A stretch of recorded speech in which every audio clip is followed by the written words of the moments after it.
This is C.S. Lewis's The Silver Chair, Chapter 2. Jill is given a task. On pages 19 to 32 of The Silver Chair. Without a glance at Jill, the lion rose to its feet and gave one last blow. Then, as if satisfied with its work, it turned and stalked slowly away, back into the forest. It must be a dream. It must, said Jill to herself. I'll wake up in a moment. But it wasn't, and she didn't. I do wish we'd never come to this dreadful place. I do wish we'd never come to this dreadful place, said Jill. I don't believe Scrub knew any more about it than I do. Or if he did, he had no business to bring me here without warning me what it was like. It's not my fault he fell over that cliff. If he'd left me alone, we should both be all right. Then she remembered again the scream that Scrub had given when he fell and burst into tears. Crying is all right in its way while it lasts, but you have to stop sooner or later, and then you still have to decide what to do. When Jill stopped, she found she was dreadfully thirsty. She had been lying face downward, and now she sat up.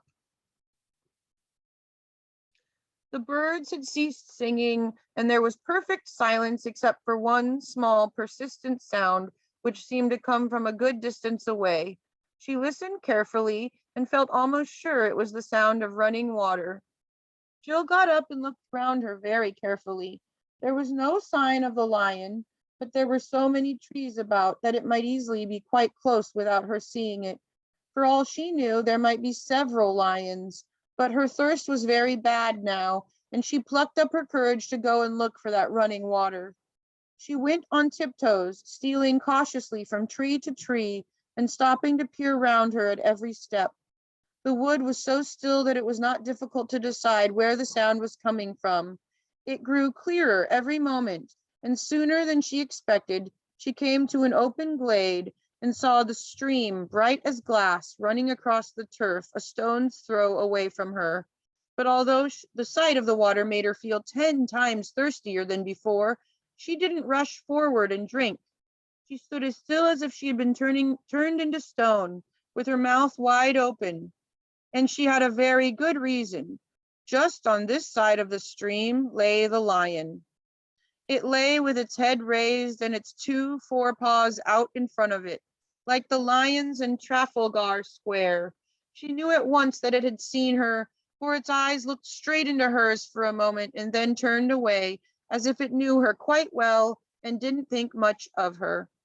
If I run away, it'll be after me in a moment, thought Jill, and if I go on, I shall run straight into its mouth. Anyway, she couldn't have moved if she had tried, and she couldn't take her eyes off of it. How long this lasted, she could not be sure. It seemed like hours, and the thirst became so bad that she almost felt she would not mind being eaten by the lion, if only she could be sure of getting a mouthful of water first. If you're thirsty, you may drink. They were the first words she had heard since Scrub had spoken to her on the edge of the cliff.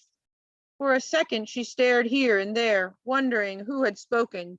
Then the voice said again, "If you are thirsty, come and drink." And of course, she remembered what Scrub had said about animals talking in that other world, and realized that it was the lion speaking. Anyway, she had seen its lips move this time, and the voice was not like a man's. It was deeper, wilder, and stronger, a sort of heavy, golden voice. It did not make her any less frightened than she had been before, but it made her frightened in rather a different way. "Are you not thirsty?" said the lion. "I'm dying of thirst," said Jill. "Then drink," said the lion. Could I, would you mind going away while I do?" said Jill. The lion answered this only by a look and a very low growl.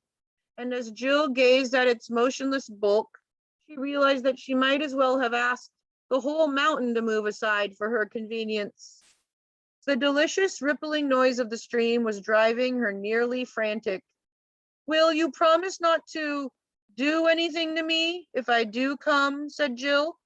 I make no promise, said the lion.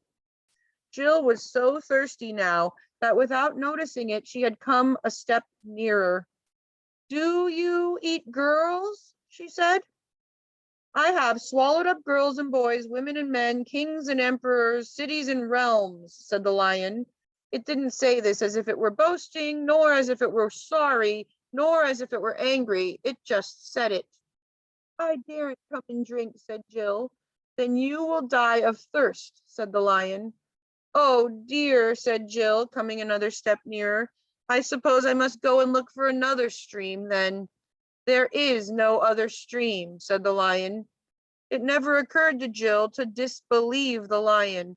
No one who had seen his stern face could do that, and her mind suddenly made itself up.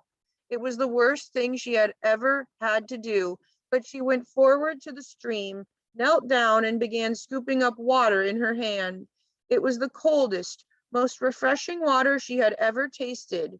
You didn't need to drink much of it, for it quenched your thirst at once. Before she tasted it, she had been intending to make a dash away from the lion the moment she had finished. Now she realized that this would be on the whole the most dangerous thing of all. She got up and stood there with her lips still wet from drinking. Come here, said the lion, and she had to. She was almost between its front paws now, looking straight into its face, but she couldn't stand that for long. She dropped her eyes. Human child, said the lion, where is the boy? He fell over the cliff, said Jill, and added, sir. She didn't know what else to call him, and it sounded cheek to call him nothing. How did he come to do that, human child? He was trying to stop me from falling, sir. Why were you so near the edge, human child? I was showing off, sir. That is a very good answer, human child. Do so no more. And now, here for the first time, the lion's face became a little less stern. The boy is safe. I have blown him to Narnia, but your task will be the harder because of what you have done. Please, what task, sir? Said Jill. The task for which I called you and him here out of your world, out of your own world. This puzzled Jill very much. It's mistaking me for someone else, she thought. She didn't dare to tell the lion this, though she felt things would get into a dreadful muddle unless she did. Speak your thought, human child, said the lion. I was wondering, could there be some mistake? Because nobody called me and Scrub, you know. It was we who asked to come here. Scrub said we were to call to somebody. It was a name I wouldn't know, and perhaps the somebody would let us in. And we did, and then we found the door open. You would not have called to me unless I had been calling to you, said the lion. Then you are somebody, sir, said Jill. I am, and now hear your task. Far from here in the land of Narnia, there lives an aged king who is sad because he has no prince of his blood to be king after him. He has no heir because his only son was stolen from him many years ago, and no one in Narnia knows where that prince went or whether he is still alive, but he is. I lay on you this command, that you seek this lost prince until either you have found him and brought him to his father's house, or else died in the attempt, or else gone back to your own world. How, please, said Jill. I will tell you, child, said the lion. These are the signs by which I will guide you in your quest. First, as soon as the boy Eustace sets foot in Narnia, he will meet an old and dear friend. He must greet that friend at once. If he does, you will both have good help. Second, you must journey out of Narnia to the north till you come to the ruined city of the ancient giants. Third, you shall find a writing on a stone in that ruined city, and you must do what the writing tells you. Fourth, you will know the lost prince if you find him by this, that he will be the first person you have met in your travels who will ask you to do something in my name, in the name of Aslan. As the lion seemed to have finished, Jill thought she should say something, so she said, "Thank you very much. I see." "Child," said Aslan in a gentler voice than he had yet used, "perhaps you do not quite as well as you perhaps you do not see quite as well as you think.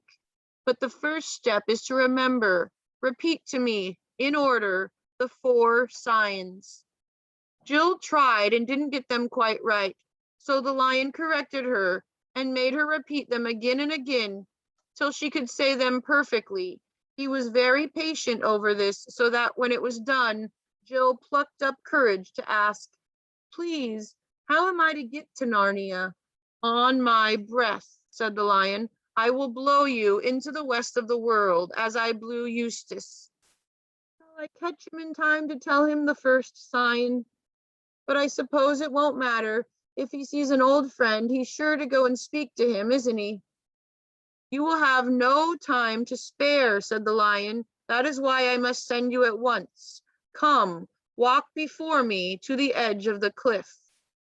Jill remembered very well that if there was no time to spare, that was her own fault. If I hadn't made such a fool of myself, Scrub and I would have been going together, and we'd have heard all the instructions as well as me, she thought. So she did as she was told. It was very alarming walking back to the edge of the cliff, especially as the lion did not walk with her, but behind her, making no noise on his soft paws. But long before she had got anywhere near the edge, the voice behind her said, "Stand still. In a moment I will blow. But first, remember the signs. Say them to yourself when you wake up in the morning and when you lie down at night and when you wake in the middle of the night. And whatever strange things may happen to you, let nothing turn your mind from following the signs. And secondly, I give you a warning. Here on the mountain, I have spoken to you clearly. I will not often do so down in Narnia. Here on the mountain, the air is clear and your mind is clear. As you drop down into Narnia, the air will thicken. Take great care that it does not confuse your mind. And the signs which you have learned here will not look at all as you expect them to look when you meet them here, when you meet them there. That is why it is so important to know them by heart and pay no attention to appearances. Remember the signs and believe the signs. Nothing else matters. And now, daughter of Eve, farewell." The voice had been growing softer toward the end of this speech, and now it faded away altogether. Jill looked behind her. To her astonishment, she saw the cliff already more than 100 yards behind her, and the lion himself, a speck of bright gold on the edge of it. She had been setting her teeth and clenching her fists for a terrible blast of lion's breath, but the breath had really been so gentle that she had not even noticed the moment at which she left the earth. And now there was nothing but air for thousands upon thousands of feet below her. She felt frightened only for a second. For one thing, the world beneath her was so very far away that it seemed to have nothing to do with her.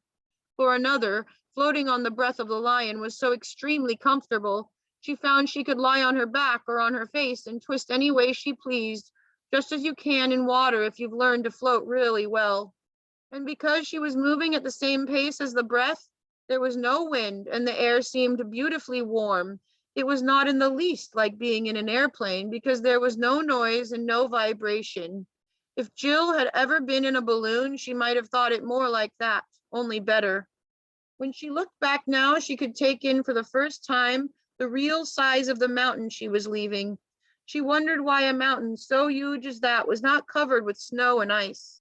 But I suppose all that sort of thing is different in this world, thought Jill. Then she looked below her, but she was so high that she couldn't make out whether she was floating over land or sea, nor what speed she was going at. "By Jove, the signs," said Jill suddenly. "I'd better repeat them." She was in a panic for a second or two, but she found she could still say them all correctly. "So that's all right," she said, and lay back on the air as if it was a sofa with a sigh of contentment. "Well, I do declare," said Jill to herself some hours later, "I've been asleep. Fancy sleeping on air. I wonder if anyone's done it before. I don't suppose they have. Oh, bother, Scrub probably has. on this same journey a little bit before me. Let's see what it looks like down below." What it looked like was an enormous, very dark blue plain. There were no hills to be seen, but there were biggish white things moving slowly across it. "Those must be clouds," she thought, "but far bigger than the ones we saw from the cliff. I suppose they're bigger because they're nearer. I must be getting lower. Bother this sun." The sun, which had been high overhead when she began her journey, was now getting into her eyes. This meant that it was getting lower ahead of her.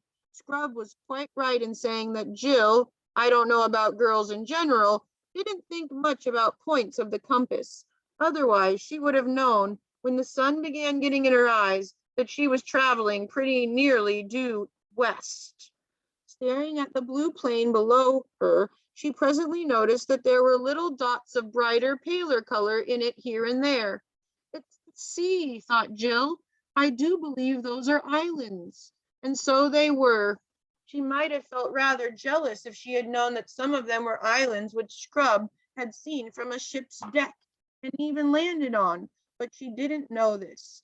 Then later on, she began to see that there were little wrinkles on the blue flatness, little wrinkles which must be quite big ocean waves if you were down among them. And now, all along the horizon, there was a thick, dark line which grew thicker and darker so quickly that you could see it growing. That was the first sign she had had of the great speed at which she was traveling, and she knew that the thickening line must be land. Suddenly, from her left, for the wind was in the south, a great white cloud came rushing toward her, this time on the same level as herself. And before she knew where she was, she had shot right into the middle of its cold, wet fogginess. That took her breath away, but she was in it only for a moment. She came out blinking in the sunlight and found her clothes wet. She had on a blazer and sweater and shorts and stockings and pretty thick shoes. It had been a muddy sort of day in England.